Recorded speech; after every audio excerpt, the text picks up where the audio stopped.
The question is that the address be agreed to. I call the member for Hasluck. Thank you, Deputy Speaker. There is no greater privilege than that which is bestowed upon us when we are elected to this place, but it is a greater honour to be returned to this place by the electors of Hasluck. I would like to thank the people in Hasluck electorate who supported my re-election as their federal representative for another term. It's an honour and a privilege to continue serving the people in my electorate, and I look forward to another 3 years and hopefully a future that is a little bit longer. I remain absolutely committed to working on their behalf, both within the electorate and here in Canberra. I'm equally pleased to be joined in the parliament by the new members who are outstanding West Australians, and it is great to have them join the WA team in the federal parliament, where their contribution will be of immense value to the nation. And I'd like to acknowledge Mr Christian Porter, the member for Pearce and the former Treasurer in the Barnett government, Mr Melissa Price, the member for Durack, Mr Ian Goodenough, the member for Moore, and Mr Rick Wilson, the member for O'Connor. All have been elected to this place for the first time. The experiences that they went through reminds me of my first day that I walked through the doors into the House of Reps. And it was an emotional feeling of elation, but also the fact that you could contribute to the debates in this House that improved and worked for the benefits of greater Australian society and the people that we represent, as well as the broader community. You don't win and retain your seat on your own, and I'd like to acknowledge and pay tribute to the people who assisted me during the campaign. There were many, particularly my staff members of the Liberal Party and many supporters who I have thanked privately. I want to congratulate the Prime Minister Tony Abbott on the magnificent campaign that he ran and thank him for visiting my electorate to announce the Swan Valley bypass, which is better known as the Perth to Darwin Highway. I just want to make special mention of a number of people who gave so much of their time during the campaign and on the days of the election. They were there always, long hours, the hard yards. Firstly, my family, my wife Anna, and my two sons, Brendan and Aaron. My staff, Jared Lomas, Amanda Templeton, Jill Bonanno, Morgan Ralph, Chloe Lim, Carlia Dillon and David Lavelle.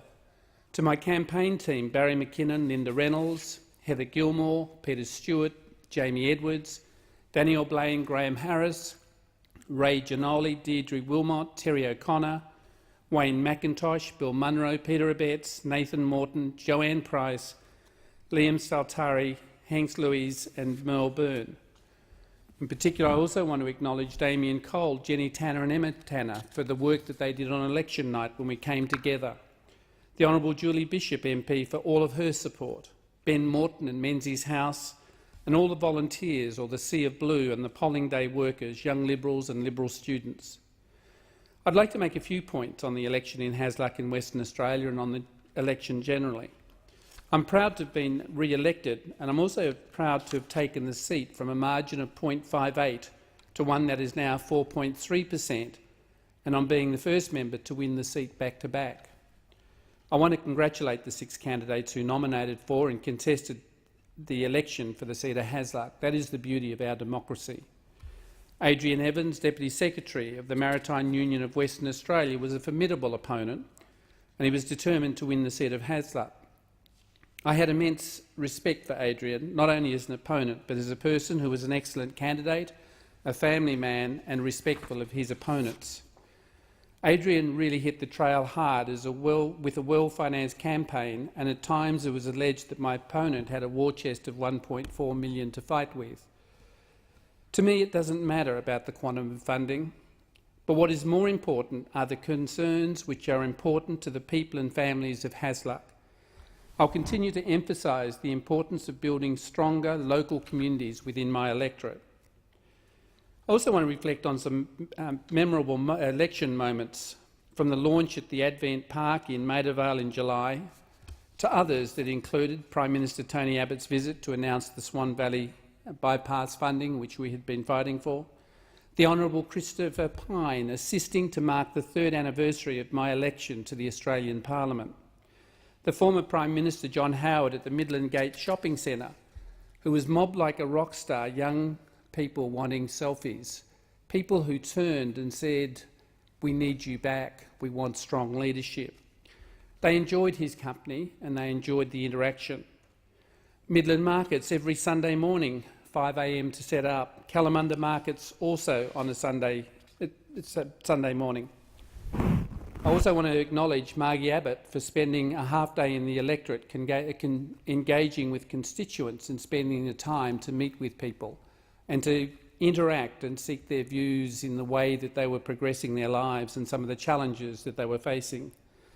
Bronwyn Bishop, newly elected Speaker, spent a whole day in the electorate and engaged with seniors at a number of forums in which she answered some of the tough questions. To the Honourable Malcolm Turnbull, who met with constituents about the Coalition's vision for the NBN and the commitments that he would undertake if we were elected. The number of people from the electorate that wanted to assist with campaign signs in the front yard, help out on polling day and assist wherever there was a need to help me be re-elected. And to Brian on the Helena Valley booth, who had a heart attack a week before the polling day and still rocked up to help out against advice. Thank you for that dedication. I want to respond to particular matters acknowledged in the address in reply to the speech of Her Excellency, the Honourable Quentin Bryce, AC, CVO, Governor-General, on the occasion of the opening of the 44th Commonwealth Parliament. I want to turn to Her Excellency's reflections on key matters that are important for the families and constituents of Hasluck. In her opening address, she said on September the 7th, the Australian people voted for a government that said it would repeal the carbon tax, establish a commission of audit and improve the budget, strengthen border protection and build roads for the 21st century. I'm proud to be a member of a government which is committed to developing a strong, prosperous economy built on prudent economic management, a government which will focus on more productive and diverse economy that will guarantee Australia's future prosperity by building on our national strengths, a government that will work to deliver more jobs and more opportunities so there is less pressure on the families of Hasluck, enables more Australians to get ahead. It is a vision of a dynamic, confident Australia where we can all individually and collectively pursue our hopes and dreams. Businesses within Hasluck will ultimately benefit through growing a strong economy and creating the best conditions for more jobs, and families will benefit from the growth in all parts of the economy, in manufacturing, agriculture, education, research, services and mining. As the economies of Asia continue to expand, demand for Australian resources and other exports will remain strong, and there will be a new demand for Australian education and research and expertise in advanced services, manufacturing and agricultural products. And there are already businesses within my electorate that are benefiting from that focus, and they are creating the opportunities that build their companies for a strong position within the economy of Western Australia. This creates opportunities for the medium and small businesses within Hasluck and indeed for all Australian companies. I will remain a strong advocate for the people of Hasluck and will work to ensure that the National Disability Insurance Scheme becomes a reality for Australians with disability and their carers, and particularly for those who live within the electorate. I also welcome the Prime Minister's commitment to provide $200 million to help Australian scientists find a cure for dementia and $35 million to help find a cure for type 1 diabetes. Within the electorate of Hasluck, there are 8,070 Australians who experience diabetes, and this research will help assist their quality of life. Equally, I welcome the commitment to provide fairness in superannuation pensions to our veterans and the Defence Force retirement benefit and the Defence Force retirement and death benefit superannuation pensions, which will be more generously indexed from 1 July next year. This will be welcome news to those who live within my electorate. I want to ensure that businesses, families and individuals who live and work in the Centre Hasluck are an integral part of a more productive and diverse economy that will guarantee Australia's future prosperity. And I'm pleased that following the election commitments that we secured the following: $500,000 for CCTV in the City of Swan, Green Army commitments through the electorate for the Friends of Mary Carroll Wetland, the Tom Bateman Reserve, Brixton Street Wetland, Blackadder Creek, Wattle Grove Open Space and Kings Meadow Reserve. trees for the Men of the Trees in the Shire of Kalamunda, $615 million for the Swan Valley Bypass, or affectionately known as the Perth-Darwin Highway Stage 1, the commitment to the completion of the Gateway WA project around the Perth Airport. I've now been on this journey for 3.5 years, and I thank those who've been on the journey the entire way, and that includes all those that I associate with. The local agenda of issues that are matters that are close to my heart, and it is my intention to act on the pursuing priorities for my electorate. Building a stronger local community that brings together families and people to value, to contribute, to protect and look after each other. Education, and in the gallery today I have 2 young people who are part of the Hasluck Leadership Award, and so far we've had 6 recipients who have shown the quality of their leadership, and we will continue building young people's capacity to become leaders of the future.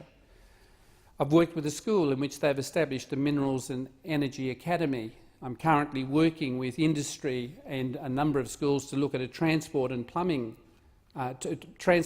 a plumbing academy as 2 separate entities in which students who want to pursue a career in that area will be able to engage and begin an educational pathway.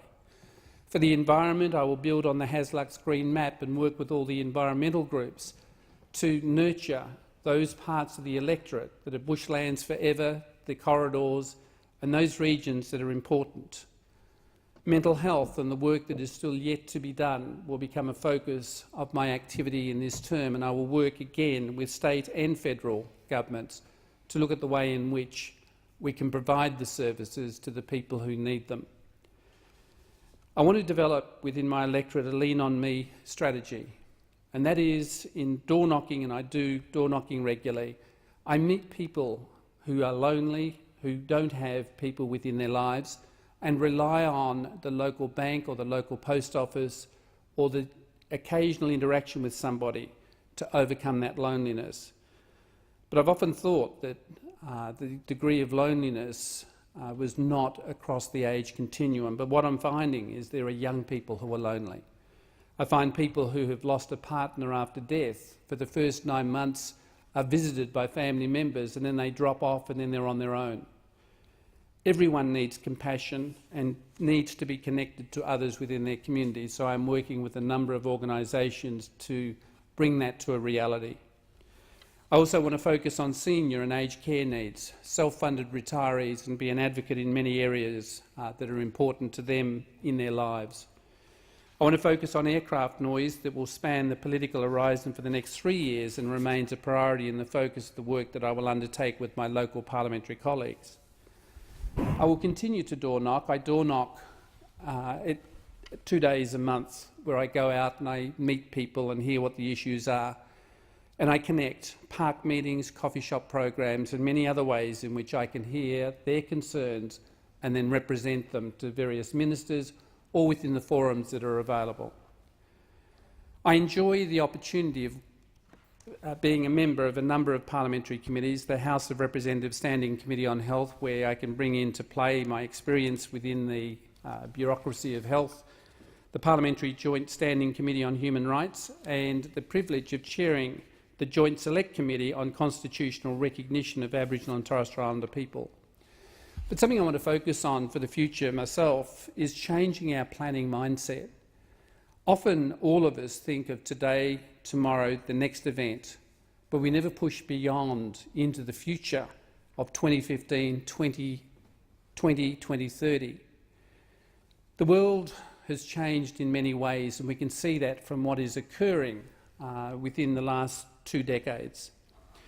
I enjoy reading the works of James Canton, who is the CEO and Chairman of the Institute of Global Futures, Patrick Dixon, Future Wise, in particular his book The 6 Faces of Global Change, and Bernard Salt, who challenged the way in which we should consider the future of our society. How are we planning for a world that continues to change at a more rapid pace in all aspects of our culture? Business, technology, medicine, security, terrorism, population and environment. It's happening today, tomorrow and into the future. The world continues to change in every way. it changes at a rapid pace and increases the challenges for legislators. I want to get us into thinking about being future-wise, planning to change future thinking at every level to adapt to the global change which is fast, urban, tribal, universal, radical and ethical. And we saw that in the work that the Treasurer, the Honourable Joe Hockey, undertook in leading the discussions and debates at the G20, where a global economy impacts on all of us. We're not isolated. The whole concept of globalisation, global corporatisation, and the flat earth model in which sovereign boundaries are no longer barriers to global companies. Similar practices applied by commercial companies which develop a strong business case that has an embedded futuristic projection of the benefits and the potential to have a return for investment should be the focus of this parliament into the future. Our legacy should not be the political and personal gains, but a legacy that positions Australia for our children and future generations. Deputy Speaker, we need to look to the future not for the term of a parliament or the policies of expedience based on political philosophies, but on what is best for the future. We position ourselves through our free trade agreements to optimise our balance of payments, our trade, but also our interactions with other nations that are within the region. And what I want to do is see the future for those who live within my electorate to be given the opportunity to become part of the global society and not be restricted or constrained by the lack of educational opportunity or training opportunities.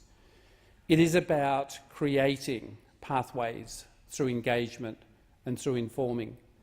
I'll continue always to focus on those that need the levels of intervention. But again, in policy directions, it is my intention over the next terms of my time here to use the opportunities to generate the debates and the thinking about how we move into a future role that is dynamic. I'd also compliment the Minister for Foreign Affairs in the way in which she has certainly engaged Australia in the global forums that are an integral part of our economy, our wealth and our opportunities to create jobs for those within our country. But one of the pleasures I had, and it was a nice touch when one of my staff, Jill Bonanno, came and saw me and said, "You have to swear on a Bible." And she said, "I was given a Bible when she was baptised at the age of 19, and she asked if I would, as a personal gesture and to help with her value of that, was to use it when I was sworn in this time." So it gave me great pleasure in being able to say to Jill, "I will do that for you." And it's the little things that we do as members in this House for constituents within our electorates, not only our staff but within electorates, that make the difference. I reflected on a couple of the comments made by the member for Oxley, who again talked about the need for us to engage locally within each of our electorates, because it is the little things that become the big memories for people who acknowledge the way in which you reach out, listen with respect, and then engage them and act on their behalf. And to conclude, I look forward to this term in Parliament. It is easier being on the government benches because you're able to do some things you can't do from opposition, because it's always hard to convince a minister to invest in your electorate when you're in opposition.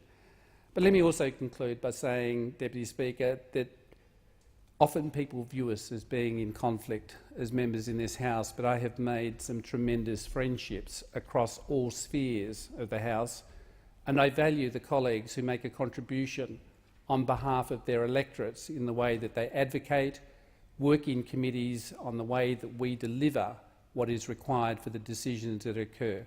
Thank you, Deputy Speaker.